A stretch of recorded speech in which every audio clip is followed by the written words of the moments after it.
Hello everyone, and welcome to this week's London Speaker Bureau webinar. We hope you're all safe and well, and thank you for taking the time to join. I can only apologise for the sound of the alarm in the background. Unfortunately, there's nothing I can do about that, but that's the joy of doing these things live. Today, we are delighted to hear from Beau Lotto, a world-renowned neuroscientist, best-selling author, and entrepreneur. His studies in human perception have taken him well beyond the scientific domain and into the fields of education, the arts, and business. He's been a three-time main stage TED speaker and spoken at the G8, Google's Zeitgeist Minds, Wired, and made contributions to BBC's Horizon, the National Geographic Channel, and PBS. Beau's aim is to use the principles of perception to enable people to think differently about both themselves and the world around them. Beau is also the founder and CEO of Lab of Misfits, the world's first neuro-design studio, which explores the values, perceptions, and purposes that determine how and why humans do what they do through real-world experiential experiments, with the goal of producing highly emotional, shareable media content which can deliver true impact. Today, he will be speaking with London Speaker Bureau's very own Maria Franzoni. As always, please feel free to use the Q&A option, which you can access at the bottom of the screen, to send questions to Maria and Beau. And with that, I will pass it over to Maria and Beau. Thank you. Thank you, John. Thank you very much. And Beau, thank you for joining us all the way from New York today. Thank you, Maria. It's lovely to be here. And thank you, John, for the intro. So listen, we're dealing with high levels of risk and uncertainty. So it's a really great time to have you in. What happens when we face risk and uncertainty? How does our brain deal with it? It's a really good question. In fact, my lab's been working on this exact question and topic for about 25 years. And we've been studying it from the cellular level, right the way through to how brain cells grow as a consequence and a response to uncertainty, right the way through to our perception and behavior. So what happens when we face uncertainty is we feel tremendous stress. Our cortisol levels increase, and if they stay elevated for a long period of time, our immune system can start deteriorating, which of course is the last thing you want right now. Even our brain cells can start withering and dying. And the reason why this happens is because during evolution, to not know was a really bad idea, right? And it was because dying was easy during evolution. There are so many ways to fail, very few ways to succeed. And when your brain entered into a space where it didn't know, it meant that it couldn't predict. And if you couldn't predict, you actually increased your risk. So think about it, when you during evolution, if you had your food, you had your home and all that, what a silly idea to go see what's on the other side of that hill, because you've actually just increased the chance of dying. The irony is that uncertainty is the only place we can go if we're going to actually thrive, but we can come to that in a moment. So when your brain experiences that moment, it's under tremendous stress because it's a threat. And at any point in time, your brain is only ever making really one decision. Do I go towards, do I stand still, or do I go away from? Okay, everything else is a story, everything else is a context. And often what happens, and we've experienced now in this time of COVID, is that the brain goes to panic. Right? Now, panic is a great idea in some sense. Panic is basically your brain saying, I don't want to be here, be anywhere else but here. It's highly reactive, right? It's not proactive. And we've seen people, for instance, panic buying, and in some sense, completely irrationally in terms of toilet paper. In the States, it was guns. I mean, it was remarkable that people then just went to panic. But it's a very, in some sense, natural response, okay, when we start panicking. But what happens there is your brain then becomes what we call disempowered. So my lab has been studying what happens to your brain when you feel you don't have any agency. And what panic is doing is it's trying to give your brain that sense of agency. It's trying to say, well, I'm going to do something. Anything is better than not doing anything. Okay, well, that's one of the things we do. The other thing is we often go from that fear, not to panic, but to anger. And often anger then leads on to hate. And the reason why we do that is anger is actually, in some sense, one of the evolution solution to uncertainty, which is your brain becomes incredibly certain, right? And basically, you trick your brain into thinking that, no, actually, everything is known. You become highly morally judgmental, right? You become a more extreme version of yourself. If you're conservative, you become more conservative. If you're liberal, you become more liberal. Okay? Because you're going to a place of familiarity when you go to the anger. And in fact, the brain state of anger is not dissimilar to the brain state of happiness. Why? Because you feel incredibly certain. And so these are a couple of the things that the brain does. But now there's, of course, another way that your brain can deal with uncertainty, which is that it can actually, first of all, get awareness as to why it's feeling this fear. Awareness is a powerful thing. And awareness creates that possibility of understanding why. Because understanding leads to adaptability. And I want to make a distinction between understanding and knowing. Knowing facts is not understanding. Understanding is knowing why this thing is happening. Because if you can understand why, it means you can generalize to new circumstances that you've yet to experience. And your brain actually has an intrinsic reward when it achieves understanding. It says, that's a good idea. Because to become adaptable was essential during evolution. If you could adapt, you survive. The most successful systems in nature are the ones who are most adaptable. So to seek understanding, to be able to generalize, actually creates a healthy optimism. That's your reward for it. You feel optimistic about the future, unconsciously or consciously, because you have that sense that you're going to be able to adapt to unforeseen circumstances. And you're activating your prefrontal cortex. So we actually did a study, for instance, during COVID on what happened when the UK government became proactive, because the power of understanding, it creates that possibility of becoming proactive, not reactive. Anger, hate, panic are all reactive responses, but you can actually become proactive. So when the government, for instance, in the UK announced the lockdown, people's perception of fear decreased. Their sense of risk decreased. Right? And one of the reasons, it decreased within 24 hours. Okay, even though, so it wasn't fully implemented, but what they had that sense is that, something is happening proactively. Okay.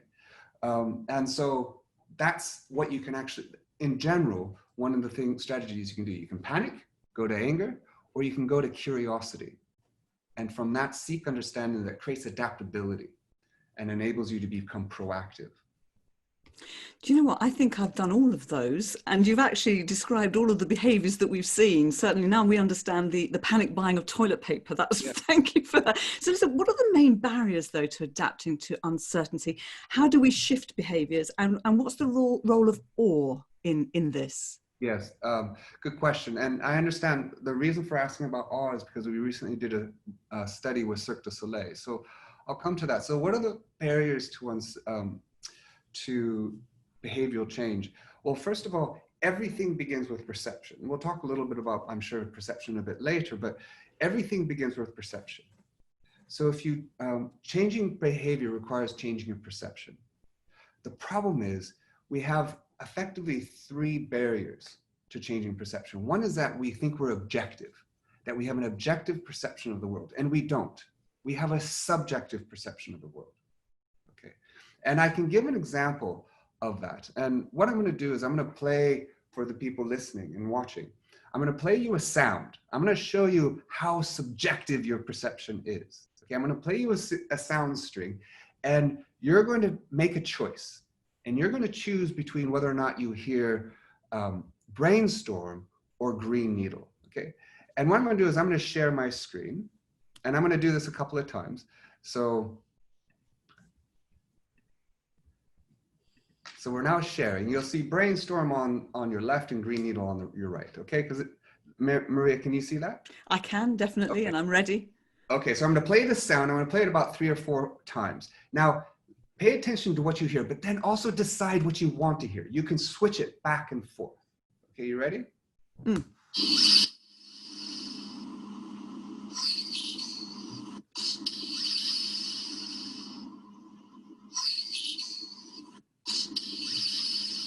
Now choose what you want to hear. Switch it.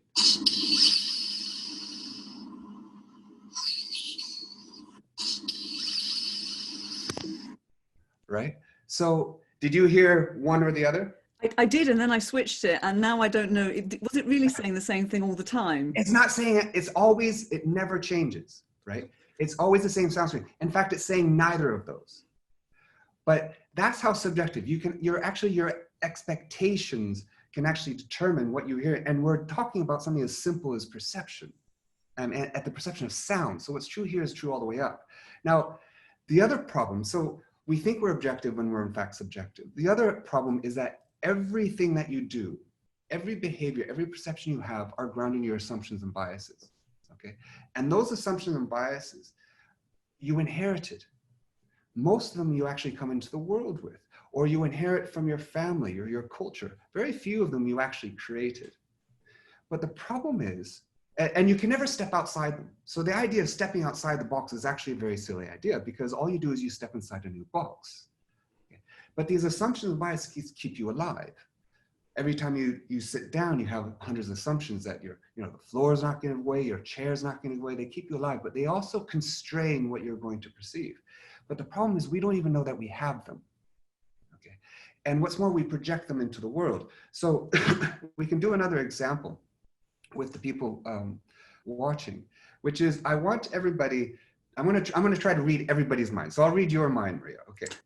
So I want you to imagine two shapes. Okay. Now imagine you have a white piece of paper and a black pen, and you're just going to do an outline of these two shapes. And the first shape is a shape that has lots of points on it. Okay, maybe 7 points, 8 points, and it's quite sharp. Okay, it's like these points. Do you have that shape in your mind? Yes. Okay. Now I want you to do a new piece of paper. I want you to do another shape that has as many sort of outlines, but they're rounded, not sharp, but rounded. Okay, maybe 7, maybe 6, sort of like an outline of a cloud, like a kid's drawing of a cloud. Okay, do you have those two shapes? Yes. Now those shapes don't have any names, right? They're not circles, diamonds, or squares, right? And I have no idea what is inside your mind. Now I'm going to give you two sounds. The first sound is kiki, and the second sound is boo-boo. Meaningless sounds, meaningless words. The question for you is, which of those shapes is kiki, and which of those shapes is boo-boo? What if I get this wrong, Beau? I might not be a good son. So boo-boo is the round one for me. The round one. And kiki is the edgy one. Yeah. Yeah. Now, if I give you the words love and hate, which of those shapes is love and which is hate? The rounded one is love, and the sharp one is hate. Yes. But if you're a Spanish speaker, I mean, I know you're an Italian speaker. So if you're a Spanish speaker, I give you the word odio. Yes, that would be sharp. That would be sharp, right? Because it means hate. For an English speaker, they'll say rounded. Why? Because what your brain is doing is it's perceiving the meaning of the thing. And what your brain is doing is it has the assumptions that are hidden to you about pain. And if I prick your finger and I say the word hate, I activate the same part of your brain, which is pain. Okay? And so these assumptions are hidden to us. And the best people to reveal your assumptions to you is usually not you. It's usually someone else. Okay? But the problem is, in order to actually be creative and engage with uncertainty, you have to then question those assumptions. The problem is we hate not knowing. And that is one of the biggest barriers to seeing differently, is our fear of the unknown, right? Because again, because dying was easy, and we create that panic and all those other things. But that's the very place we have to go if we're going to actually be creative and to innovate, right? So we hate conflict, but actually conflict is a beautiful thing. The problem is how we engage in conflict, right? Not knowing is deeply powerful, which is why creativity begins with humility, the courage and the strength to say, I don't know. So instead, what we need to do is to engage in conflict in a different way. Right now, if you and I are in conflict, of course, you and I would never be in conflict, but if you and I are in conflict, right? My aim is to prove that you're wrong, to shift you towards me. The problem is you're trying to do exactly the opposite. So I'm trying to convince you. I'm not trying to understand you. But your brain only adapts if it can move. But notice that with conflict, we actually try to stand still. And systems that stand still get selected out, because we don't enter conflict with the desire to understand. So imagine entering conflict with the desire to ask a question, not to convince, but to understand. And only then can you actually expand your space of possibility, expand your perceptions. And awe and wonder are powerful for this, because Awe is that perception that actually diminishes your ego. It makes you feel small but connected to the world. So we did a study with Cirque du Soleil where we measured people's brain activity and behavior before and after Cirque performance. And what we found is that people not only felt small but connected to the world, but their tolerance for risk increased. They want more risk. Their need for closure decreased. They were better able to sit with uncertainty, right? And again, they felt closer to others, so their ego diminished. So in the words of my dear friend, Dwayne Michaels, a famous photographer, 87 years old, he said, maybe awe gives us the curiosity to overcome our cowardice. So maybe it's what enables us to go to the very place our brain evolved to avoid. And maybe what we can do is we can find awe as a way of being in the world. It's how we approach the world, by finding the impossible in the common. Do you know what? I hope people do listen to this and take it on board, because certainly with the conflicts that we're dealing with at the moment, to ask questions and to seek to understand rather than to take a different way, it's just wonderful. Yes. So powerful. Because this actually creates optimism in yourself by understanding another person, and it creates adaptability in yourself. You literally become a wiser, more expanded, adaptable person. Your survivability increases, right? It's all correlated with sort of even with wealth will increase. So I think you've more or less answered this particular question, but there may be more things to add. So let me go with it anyway, because you're saying that we've understood from you that perception underpins everything we think, feel, or know, and how we behave. How does understanding that help us, or how can we understand that? Because as you're saying, we're not maybe aware of our own perceptions. Yeah. And the reason, well, the way it helps us is because behavioral change begins with perceptual change. Okay, everything you're doing is again grounded in your perceptions. And when we've worked, we've worked with a number of companies, we've worked with individuals, and actually the biggest barrier to any change is to change your perception of the thing. It's not the behavior follows perception. Okay, so to have awareness about how and why I see what I do gives me agency in the possibility of changing my assumptions, or rather changing my perception. So the way I do that is by becoming aware of my biases. If you change your assumption and biases, you'll change your perception. Because perception underpins everything you know, you believe, how you lead, even the colors you wear, the choices that your customers and clients are making, right? So and what's more, that these things actually are projected out into the world. So that's why having awareness about perception and the sources of perception gives you agency in changing them, and therefore resulting into a behavioral change. So you mentioned customers, and in a way, customers are audiences as well, and brands are looking to connect with them. How can brands work with audiences and businesses with customers in a time of uncertainty and after uncertainty? Although I suspect there's always some uncertainty on some level. Well, the fact is, uncertainty is always there. Right? Every moment of every day, there's uncertainty. What we're experiencing now, in some sense, is not new. And I don't mean a global pandemic. What I mean is that every day your brain is dealing with uncertainty. From the smallest level to the grandest level, right? What we're experiencing now is the same kind of uncertainty around the world simultaneous. So people really have just been made, what's been implicit has been made explicit, but it's always been there. And companies are dealing with uncertainty all the time. The problem is companies actually focus on one side of the equation of innovation, which maybe we'll come to. So which is the efficiency side, right? Not the creativity side. So how can brands engage with audiences? First of all, what audiences want, and my lab of Misfits actually works with companies to help them to engage with their audiences in this way, which is what individuals want and what audiences want is authenticity and purpose. Okay. Without authenticity, purpose, a brand's purpose, a company's purpose is just a slogan. Right? And so millennials, for instance, and Gen Zs, they're increasingly demanding that stores and brands and companies actually stand up for something bigger than themselves. And the problem is that the brain is very good at detecting inauthenticity. And it's what actually draws people, not only to a brand, but to individuals, right? It's what we found most attractive in other people. And when you can actually facilitate authenticity with your audience. There's the power of loyalty, right? So more meaningful brands, they basically have, I'm going to read some statistics here. They have 46% higher share of wallet when they have that sort of authenticity through loyalty. Top 25 most meaningful brands outperform the stock market by 133%. And yet fewer than 3% of brands are perceived as having a positive impact on people's well-being. Right? Wow.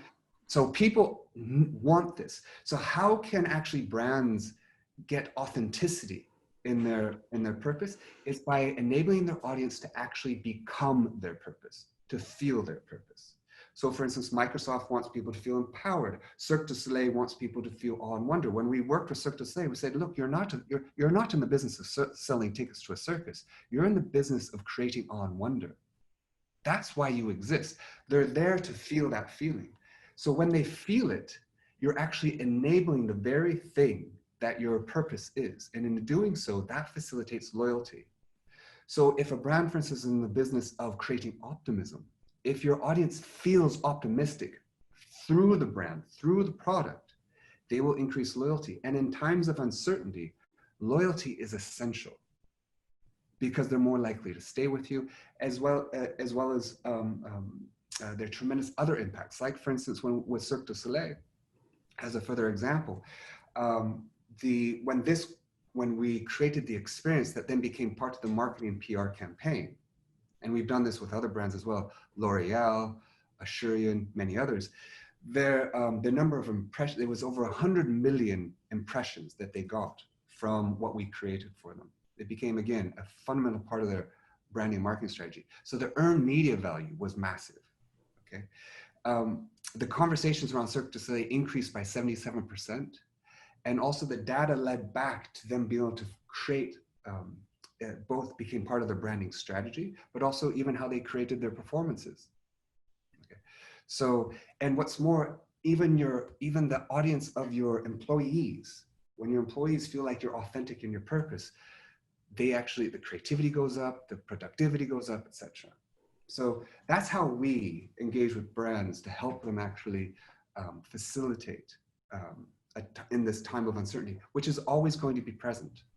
Brands want to know how they can adapt, and that's always the case.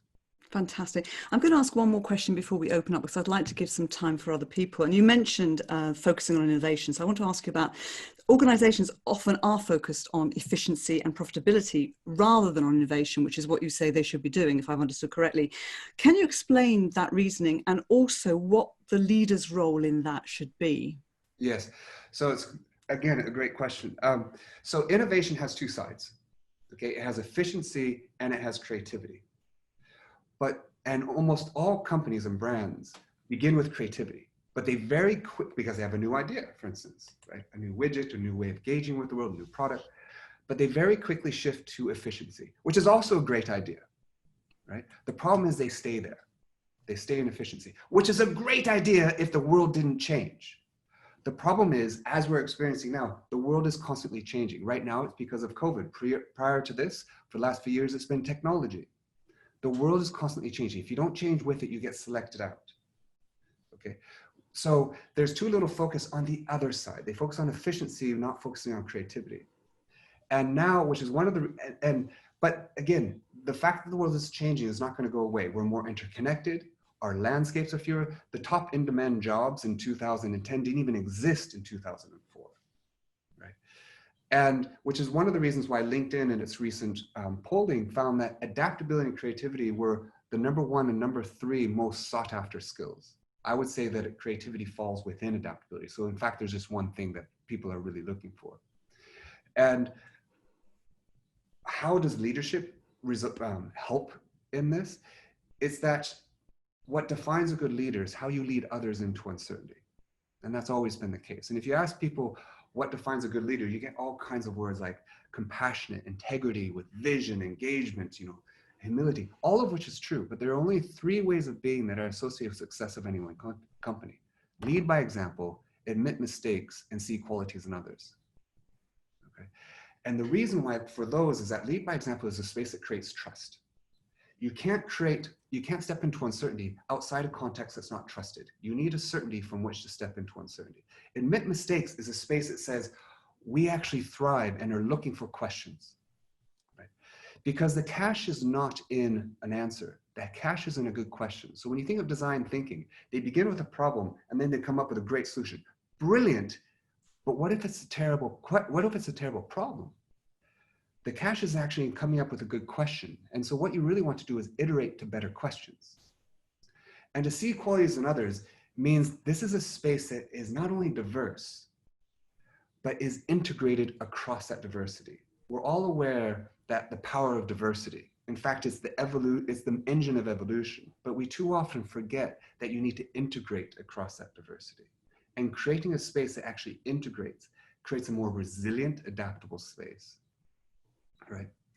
So that's what I would offer, that we want to focus on innovation, which effectively in biology is adaptability, and creating that environment is essential for the leader to do. Okay, so I have a question for you, which is probably going to be the last one, and it's quite controversial. We're going to have our listener writing in, I think.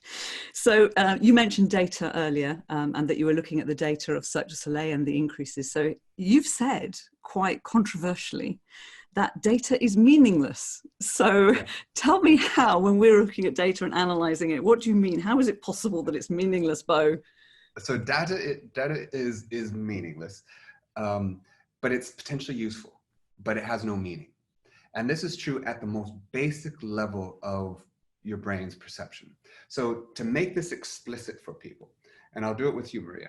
So what I want you to do is I want you to hold up your finger. And maybe what you can do is everyone, instead of looking at me in an audience, you're looking at a screen. So hold up your finger so that your finger and your screen are the same height. Okay, so you'll need to move it towards you and away from you. So people who are watching can do the same. Okay. That's for me. It is. It might not look like it on screen, but it is for me. And if you're not watching, just line it up. If you're just listening to this, line it up to something in your visual world. Okay. Now, your finger and your screen are not the same size, right? They're different sizes, right? But at that point, your brain is the information that your brain is receiving on your retina says they are the same size, right? That is the data that your brain is receiving at this moment in time. But that's not what you see. What you're seeing is the meaning of that information, not the information.